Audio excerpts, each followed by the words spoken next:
Welcome to SIPA Conference 2008. I have the pleasure of welcoming Axel Schultze. He is the founder CEO of SIPAcon, and he's also the winner of 2008 SF Entrepreneur Award. He's a serial entrepreneur. He had 2 prior companies which exited very successfully, and he's an avid speaker and a role model for many young entrepreneurs. Axel, welcome to SIPA. Thank you very much.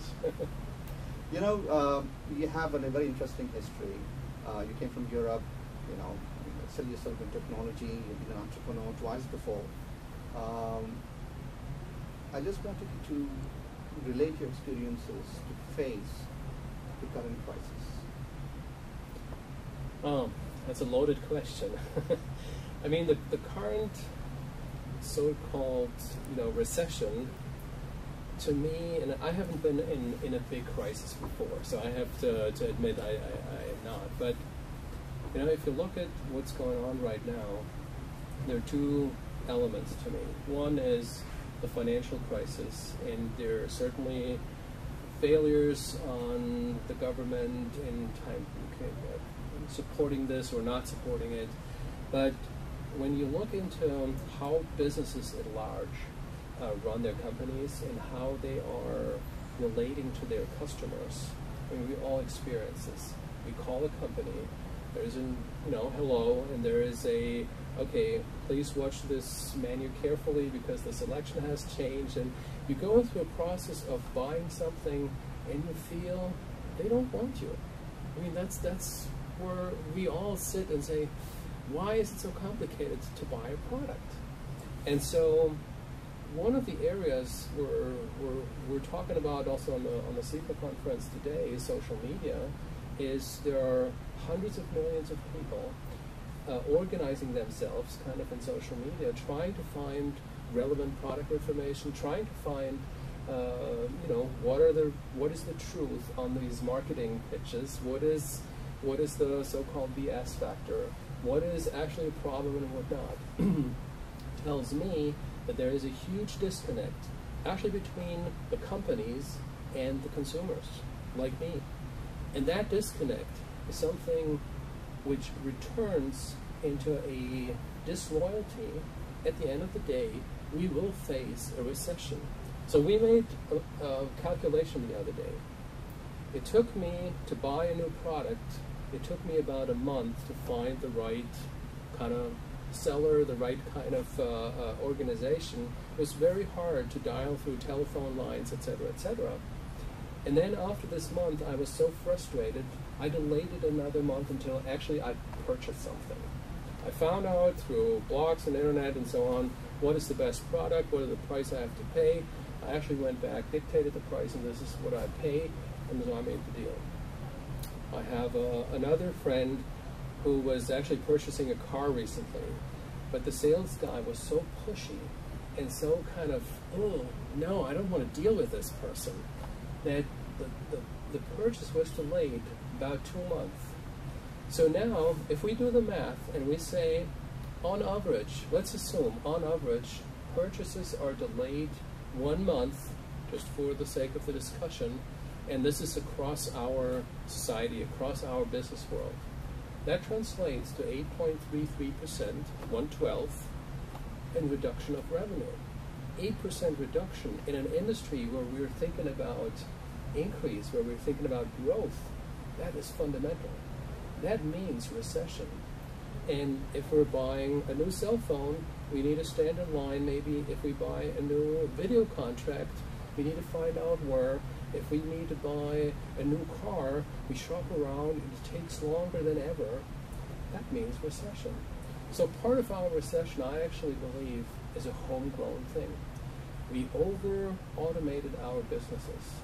We did business process re-engineering to the nth degree without even thinking about the customer. And that causes recession. So, like, there's always a sort of a positive end to it. There's a huge opportunity for companies, actually again, for companies small enough to just go after it, right? For companies to say, well, I realize that problem I was told how big companies deal with this. You know what?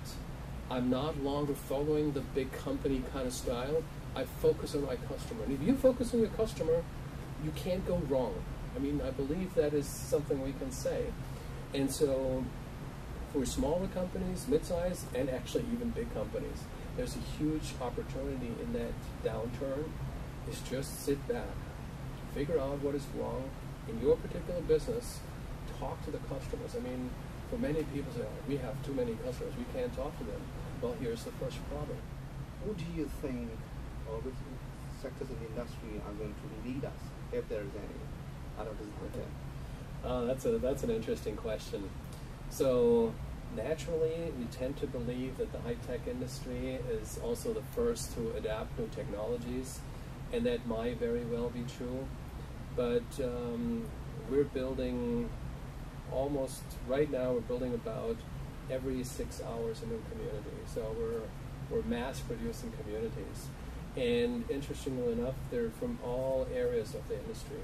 The high-tech industry right now is our dominant kind of customer, but we have customers from the pleasure industry, meaning the sailboat industry. We have customers in the insurance space. Think about a large insurance company. They can't really reach their insurance customers. They do this all through agents. So if an insurance company provides relevant information to their agents' communities and reaching that way the actual end consumer, that will be very relevant, and that's actually what we're building. We see typical communities, like political communities, starting to adapt social media. So it actually happens on very, very many ends of the industry. I think it's too early to say which industry will lead us, but there is a good chance that kind of, again, the high-tech industry will be the one who's actually the biggest catalyst in that business. You know, entrepreneurs and their companies are as good as their human capital. Because you invest a lot of efforts and resources in building them and sustaining them. And unfortunately, in these hard times, the axe falls on them. What is your advice to a lot of these professionals who are facing the brunt of this economic downturn to prepare, to have, to take a look at the other end of the spectrum, or should they just ride out wherever they are?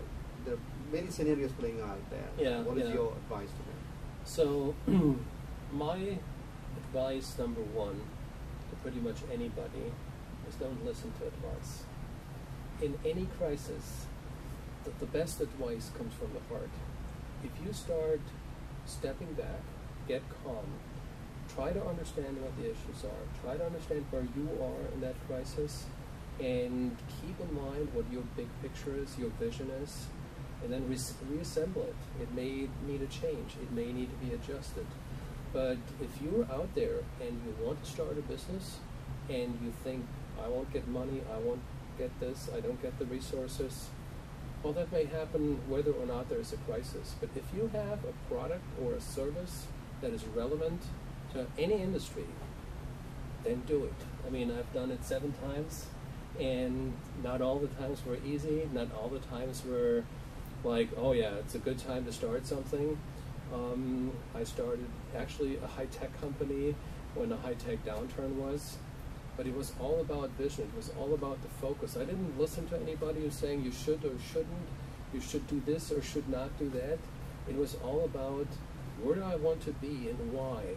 And the why question is not about me. The why question is about my potential customer, about this industry I'm going after, about the solution I'm having. And if this is relevant to a time, and it might be a crisis, I still go forward. I just don't surrender. I just don't step back and say, oh, this is bad time, I better not do it. Absolutely not. And if you go many years back in history, you will find that the teams, the entrepreneurs who came out of the crisis are mostly the most successful of all.